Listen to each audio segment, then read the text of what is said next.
ایک دم آدمی دھرم سے گر گیا. اور کتنی بیٹے اور بیٹیاں اب نکاح کے لائق نہیں ہیں. ارے نالائق ہو تم تو ڈبانے کے لائق ہو. یہ میرا کرم ہے تو تم کو بچا دیا.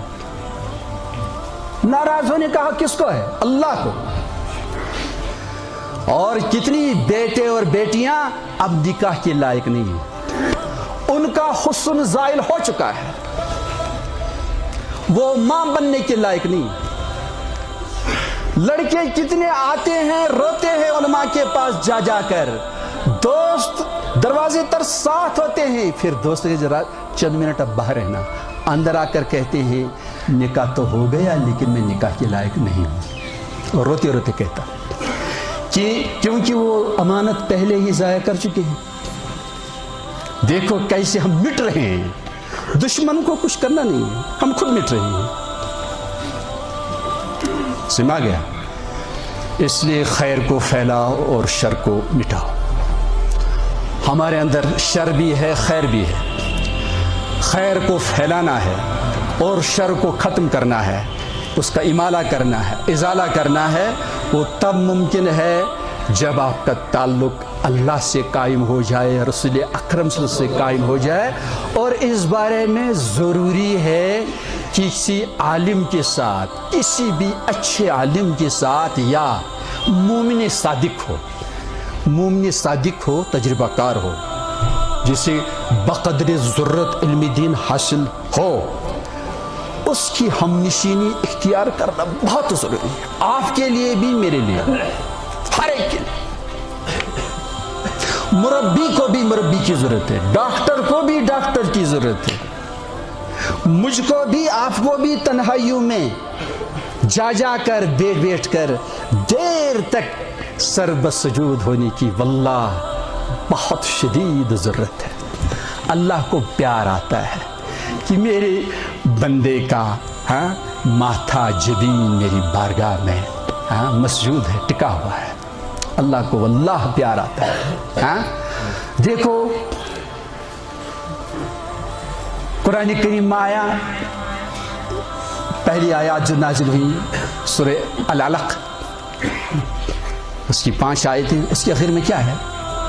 وَاسْجُدْ وَاقْتَرِب. سجدہ کر لینا, پھر قرب ملے گا اللہ کا. کرنا نہیں چاہیے. وَاسْجُدْ, سجدہ کیجئے اے محمد صلی اللہ علیہ وسلم, اور قریب سے قریب تر ہوتے جائیے. میرا اپروچ کلوزنس جو ہے وہ سجدے میں ہے, وہ عاجزی میں ہے, وہ خاکساری میں ہے, وہ مناجات میں ہے, وہ دعا میں ہے, وہ رونے میں ہے. آگے سے اب دیکھیے نماز میں رکوع ہے نا, رکوع قریب ہے سجدے کی, سما گیا. لیکن رکوع ایک ہی ہے, رکوع میں بھی احترام ہے, اس میں بھی آداب ہیں, لیکن سجدے کیوں ہیں 2؟ سجدہ کیا ہے؟ رکوع ایک اور سجدہ اللہ کو بہت پسند ہے. سجدہ. اب دیکھیے ہم کہتے ہیں سجدے سہو, کیا کہتے ہیں؟ یعنی اگر غلطی ہو جائے, سہو ہو جائے, اب کیا کرنا ہے؟ اور رب العالمین نے یہ آرڈر نہیں کیا, فرمایا کہ رکوع ایک اور ایک رکوع کرو. حالانکہ ایسا بھی ہو سکتا تھا, لیکن کیا فرمایا؟ سجدہ مجھے پیارا ہے, یہ عاجزی بہت پیاری ہے, تو 2 سجدے اور کرو. تو عاجزی رب العالمین کو بہت پسند ہے. سرور دو عالم صلی اللہ علیہ وسلم بہت ہی متواضع تھے. چاہے ہم بہت بڑے بن جائیں یعنی دنیا کی نگاہوں میں, لیکن ہمارے اندر عاجزی ہونی چاہیے, انکساری ہونی چاہیے. اور یہ خاص بہت ہی عظیم صفت ہے حضرت محمد عربی صلی اللہ علیہ وسلم. اسی لیے رب العالمین نے اسی سے آپ صلی اللہ علیہ وسلم کو پکارا. سبحان الذی اسری بعبدہ, برسولہ ہی نہیں کی, بحبیبہ ہی نہیں کی, اور کیا بعبدہ. عبد بہت کمال کی چیز ہے, یعنی عبدیت. یہ چیز ہمیں سیکھنی ہے علماء سے. کتابوں سے اگر ہم یا انٹرنیٹ سے اگر ہم استفادہ کرنا چاہیں تو نقصان ہو جائے گا. سمجھ گیا؟ دیکھ لیجئے کوئی بخاری شریف پڑھ رہا ہے لیکن اکثر آج کل نوجوان ریس سے کھیلتے رہتے، ایسا کرتے. سمجھ گیا؟ بعض دفعہ نماز میں بھی ایسا کرتے ہیں، تلاوت چل رہی ہے ایسے کر رہا ہے، بعض ایسے کر رہا ہے، بعض کپڑوں کو سیدھا کر رہا ہے. یہ بیماری ہے. تو بخاری شریف کا استاد جو ہے، ایک تو بخاری شریف ٹھیک سے پڑھائے گا، اور دوسری بات اگر وہ ریش سے کھیل رہا ہے، ناک سے کھیل رہا ہے، کوئی اور حرکت کر رہا ہے، استاد اس کو ڈانٹے گا. کتاب سے ادب نہیں آئے گا، معلم سے ادب آ جائے گا. اس لیے قرآن کریم کے ساتھ معلم حضرت محمد عربی صلی اللہ علیہ وسلم کو بھیجا ہے. خالی قرآن کریم کافی نہیں ہے، قرآن کے ساتھ معلم کی ضرورت ہے، استاد کی ضرورت ہے، اور یہ قیامت تک یہ حقیقت چلتی رہے گی. سمجھ گیا؟ یہ ایسی حقیقت ہے لا ينکرہ منکر، کوئی انکار نہیں کر سکتا. یہ ہم لائق کر رہے ہیں، یہ چیز بہتوں کو پسند نہیں ہے، اس لیے وہ بکت رہے ہیں. اس کی بہت ضرورت ہے، آپ کو ضرورت ہے، مجھے ضرورت ہے. اچھا اب کتنی گنجائش ہے؟ تھوڑا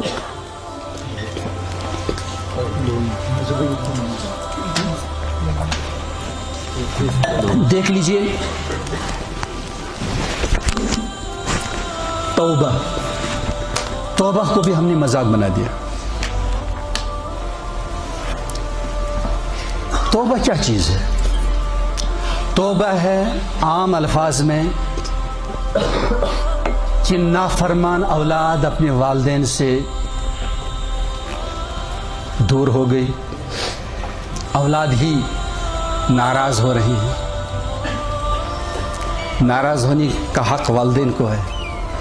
کشمیری مسلمان ناراض ہو رہے ہیں، ناراض ہونے کا حق اللہ کو ہے. ہم ناراض ہو رہے ہیں کہ یا اللہ بارش کیوں برس رہی ہے، سیلاب کیوں آ گیا.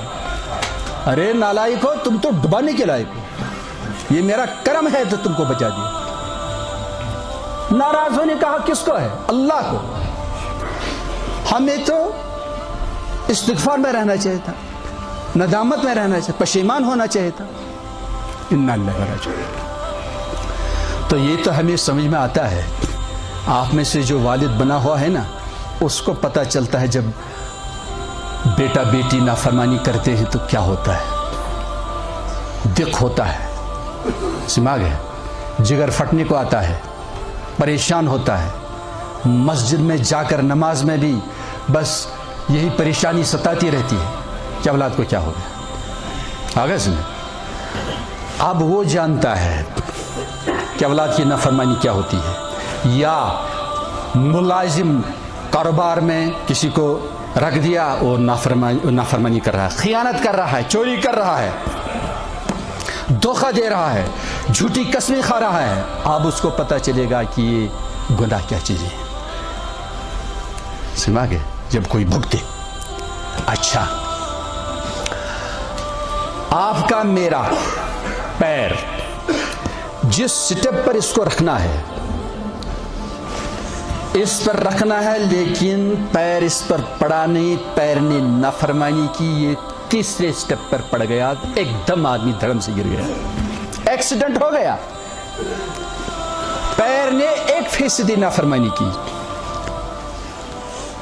سمجھ گیا؟ بعض ہم اچھی ڈش کھاتے ہیں، اچھی نعمت کھاتے ہیں، تو کھاتے کھاتے غفلت میں ہوتے ہیں، ایک دم زبان دانتوں کے درمیان آ کر زخمی ہو کر رہ جاتی ہے، خون بہتا ہے، بدمزگی پھیلتی ہے. آغاز میں واللہ اس سے بھی اللہ بے خبر نہیں ہے.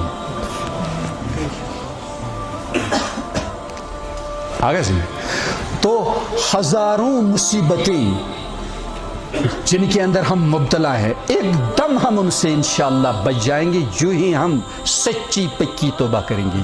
بالکل اب یہ ناپاکیاں ہم چھوڑ رہے ہیں، نافرمانیاں چھوڑ رہے ہیں. اے اللہ ان میں تو نقد عذاب ہے، نقد سزا ہے. یاد رکھیے گا، جو بھی مومن مرد ہو خاتون ہو جس کے اندر جسم کا نظام اس طرح بنایا ہوا ہے یا اب اس قسم کا مزاج ہے کیا کہ نیکی کر رہا ہے خوشی محسوس کر رہا ہے، فعل بد کر رہا ہے تو قدورت چھاتی ہے، پراگندگی آتی ہے، پریشان ہو رہا ہے، بے قرار ہو رہا ہے، تو سمجھ لینا کہ یہ با ایمان ہے۔ کیا ہے؟